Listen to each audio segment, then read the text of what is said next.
Hey gamers, today it's time to go back to ancient Egypt and review the game Cleopatra and the Society of Architects. Let's check it out. Alright, so in this game, welcome to ancient Egypt. Now, the cool thing about this box is this is the bottom of the box, you know, where the rules are and everything, but this is actually part of the game. Look at that. You're going to set this up right here and put this over it, and you're going to build the temple around this box. Super cool idea. As you see right here, we have Cleopatra, and she's going to be slowly approaching the temple every time some of the pieces are coming together. And once she gets here, that'll be the end of the game, but of course the temple will be fully built by that time. The first thing you do is every player is going to get a few pawns that they'll be using later on in the game, depending on, you know, what color they're playing. They'll each get corresponding ship tokens in the game, and I'll talk about that later. And then what they're going to do is they're also going to get their little paper pyramid, which is like a little piggy bank that you'll be putting in something called corruption tokens. And I'll talk more about corruption tokens in the game later on. But whenever you get a corruption, you'll just boop, pop it in your little pyramid piggy bank here. And then, of course, there's time to reveal and count them when that comes up. But anyway, you're also going to get these little talents here. It's basically money for building things. They're different denominations, and you'll get them throughout the game. And the other thing you'll get is this little board that basically kind of tells you what all you can build and how much it costs, like what cards you need to build whatever items. Also on the back of this is a game summary and kind of what a little guide to what all these other little characters, special cards, do in the game. And then other things in there that I'll talk about in a minute. But first off, what you're going to do is you're going to take the deck of cards, you're going to divide it in two, and you're going to flip one of the decks completely over and expose the deck. Now, why would you do that? Because you're going to shuffle them like that. And that's how they're going to be. So that once you shuffle it, and you'll keep shuffling it probably a few times more after this, you're going to have a mixed deck where some of them are face down while some of the other cards are face up. Now, this is a neat little mechanic here that they did, and it's really cool. I really like it. So what you're going to do is you're going to start off, you're going to build your market. And so what I would do with the market, I would take 3 cards, 1, 2, 3, just like that. So I have my 3 cards out to market.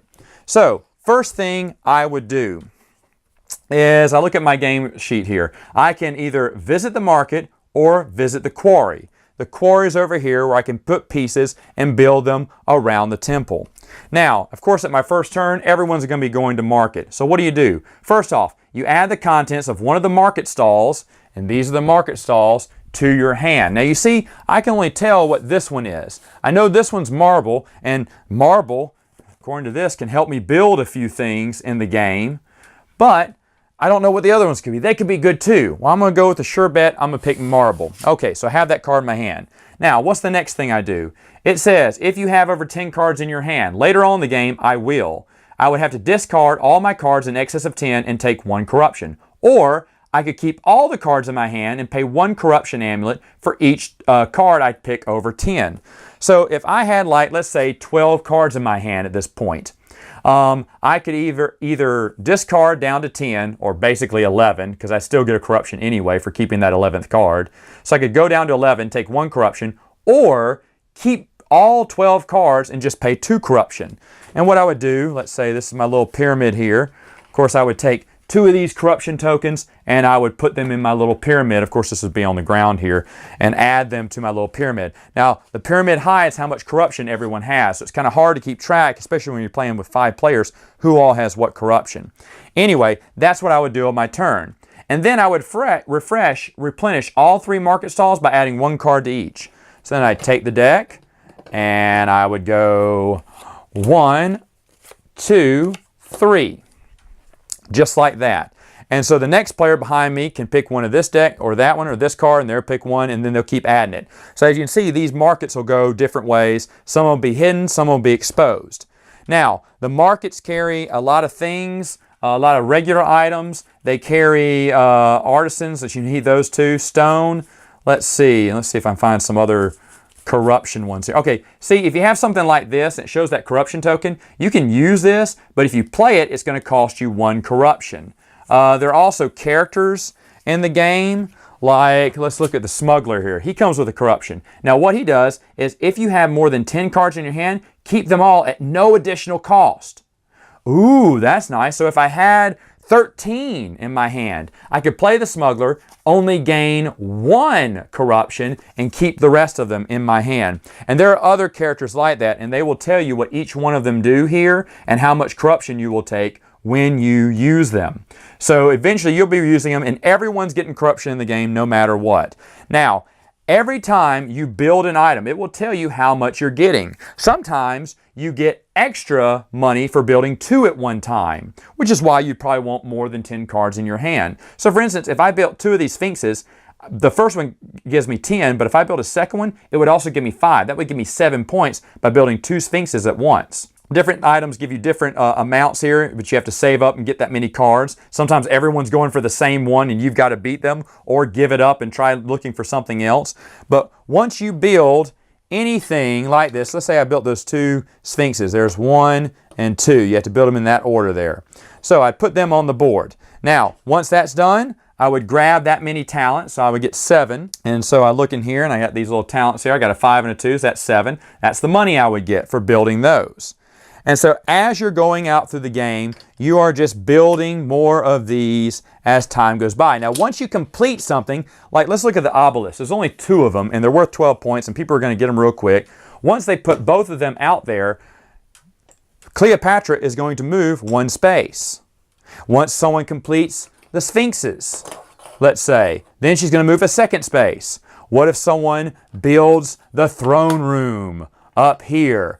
Well, then she's going to move a 3rd space. And as you see, if someone builds the columns around the temple, she'll move up again. If someone built the door frame, then that would be another reason why she would climb up. And as you see, as we're slowly piecing this temple together, she's moving up. So that's when everyone put the door frame and the columns around, she would move up 1. And then when everyone planted these mosaics, she would move up here, and that would be the end of the game. But before we get that far, let's talk about these little mosaics. You have to choose them in the order of the pile that's stacked here. You can't shift through this pile unless you have a special character that allows you to do that. And what you're going to do is you're going to pick one of these mosaics and you're going to try to cover as many of these little palm trees as you can, because that's going to give you extra points. If you look on the board when it talks about mosaics, you earn 4 talents plus 1 talent each for each palm square that is covered. So that's really cool. Now, let's say during the game, I have a small little gap right here. Okay, if that's the case, then I can place one of my statuettes there, and I've made myself a little sanctuary. Now that comes back later on in the game. You can actually, it tells you right here, making sanctuaries.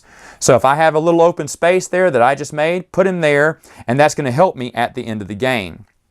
Now, each time I am building something, either it's a mosaic or a sphinx or 1 obelisk or whatnot, I will have to roll these dice. That player rolls all these dice. These are wooden die. Most of the sides are blank, all but 1. 1 has a little Ankh sign on it. So I'd roll all these dice, and anything that pops up as an Ankh, which nothing did that time, but let's say that 2 of them did. Well, I would move them over here to this little altar and place 2 of them there. And then the next person, when they build, let's say they put a mosaic tile, they would roll. And someone built another 2 sphinxes. They would just roll once they build. He got 1 on there. Well, eventually all of these are going to fill up during the game. And if so, then you have to roll for sacrifice. And this is pretty fun, because how sacrifices work, you're going to, and it's called roll the dice for sacrifice whenever you build something. Kind of cool to say. As you fill out all 5 die, have the little Ankh sign on it, then everyone's going to go to a sort of bidding war. They're going to grab whatever talents they want to grab and put them in their hand, hide them from the other players, and then reveal at the same time. Whoever has the most tokens they're giving out the sacrifice, they lose all those go in the pile, and they're going to be able to get rid of 3 of their corruption. So that's really good, because you don't want this corruption. The least amount you have in your hand, the better in your pyramid. So I want to get rid of some corruption, and I do that. Now, second place, they only take 1, third takes 2, fourth, fifth. As you see, the lower it goes, the more players you have, the more that person's going to get screwed if they didn't give that much. That's going to help you get rid of corruption. Very important in the game when it gets to the end. And that's after you build anything. The whole while you are going through here, building out the tiles and getting things done. Now, remember those 3 ships I told you about? They can count, if you want to cash them in, for any one of these items at the bottom. You can cash it in for either one. If you save them to the end of the game, they are each worth 3 additional talents. So they could actually help you in the game. But believe me, you'll be very tempted to use one of these boats to help you gain an extra item. As you can see, I've kind of set up some of these mosaics here. Let's say I have another mosaic to play, and I want to play it, but I can't fit it anywhere. What happens? Well, it gets discarded, and it's out of the game. Same thing for this one. If I can't fit it in something without going into the throne room, I got to discard it as well. And once we have it all finished, then Cleopatra finally makes it to the end. And it couldn't be maybe it's not the mosaics, which are the number 1. Maybe it's the columns. Maybe it's the sphinxes. Whatever came in last, you know, is the thing that she's going to move her to the end. And that's going to set us up for the end game. Now, how the end game goes, if you look here, it says, take 1 corruption amulet for each tainted card you still have in your hand. So let's say I have a hand of cards, and maybe I'll just grab this hand. Let's say this is my ending hand. All right. What do I have here? Well, I have 1 corruption card here, 1 and 1. So that's going to be 3 extra corruption I'm going to have to add to my hand at the end of the turn. Okay, so next, I would get rid of 1 corruption amulet per sanctuary on my square. So remember, I made that sanctuary here, and let's say I made this one here. I would be able to get rid of 2 of my corruption for doing that. So that's why sanctuaries and laying those tiles are really helpful. And then secondly, it says, okay, the most corrupt player who has the most corruption tokens, they're going to die. Oh, what? What? Oh, no. That's why you don't want those corruption. So the top player who got the most corruption is going to die, and they're going to be out of the game. After that, everyone else counts up their money. Each merchant tile that I told you is worth 3 talents each, and the wealthiest player that's still alive wins. Now, if there's a tie, it says the player with the least corruption out of those 2 win. So that's how you want to play the game. You want to play the game and hopefully not have too much corruption than the other people. Everyone's going to get corruption in the game, but you're the one that has to be left standing for Cleopatra and her society of architects. Just to kind of show you what this place looks like. Look at that. That's the temple all built. Here's the columns on the side. It goes all around the back there. I mean, it just looks marvelous. All right, so final thoughts. What do I think about this game? I saw this game a few years back. It looked super interesting to me, and I really wanted to play it. Well, at Gen Con this past year, I finally got the chance to play it. And we played it through, and it was a terrible experience. And I was so mortified. I was like, oh man, I really had high hopes for this game, but I knew it wasn't for me. And then I couldn't get it out of my head though. So about a few months later after I got back from Gen Con, and I thought maybe there's a fix for the broken rules in it, because I thought there were some broken rules in the game. And I said, oh man, this game's broken, you know, it's no fun. And come to find out, no, I'm the one that's broken. I read the rule book wrong, and we were playing the game wrong. I guess I was just really tired that night and didn't get a good look at the rules. And we played the whole thing wrong, and that's why it didn't come off as fun as I thought it would be. So when I saw that I read the rule wrong, I was like, oh, it was my fault. And I just went ahead and hopped on it. I had to get a copy. They're out of print, so it may cost you a little bit to get it. I don't know how much. I think I got a pretty decent deal on mine. But it's just a great game. I love this game. I think it's smart, the whole hidden card thing, shuffling the deck, splitting it up, turning one side upside down. That's really neat. Simple mechanic that I don't see that much. But there's other things about this game that's really fun. Building, and knowing when to build, how much corruption you should take, you know, because you're trying to keep count of how many other people have corruption, but it gets hard after a while. Now, there is a character, I didn't show you him in the game, it's the Scribe. You can use him to cheat on the game, and you have to take corruption. But if you use him, there's another option you can use him and not get corruption. And what it does is he moves one of those dice, the sacrifice die. He can move one to the Ankh sign and speed up the sacrifice. And to do that will not get you any corruption. And the first time we played, I didn't read that. And I read on the card the next time we played, I was like, oh, shut up. because you definitely, that sacrifice, roll the dice for sacrifice, you very rarely, I think once per game, we have done the sacrifice. And you want it more than that. That really balances out the game, because someone could be worried that Cleopatra is going to kill them, and they're going to give away tons of talents. And if they did, sure, you may get a few, and they may get rid of some, but you may have more money than them. And if you can avoid getting killed off, you could win the game. It's so smart. It's such a smart game. Because, you know, whoever does the best probably has the most corruption and probably will be killed off. So you're trying to play for second place in a way.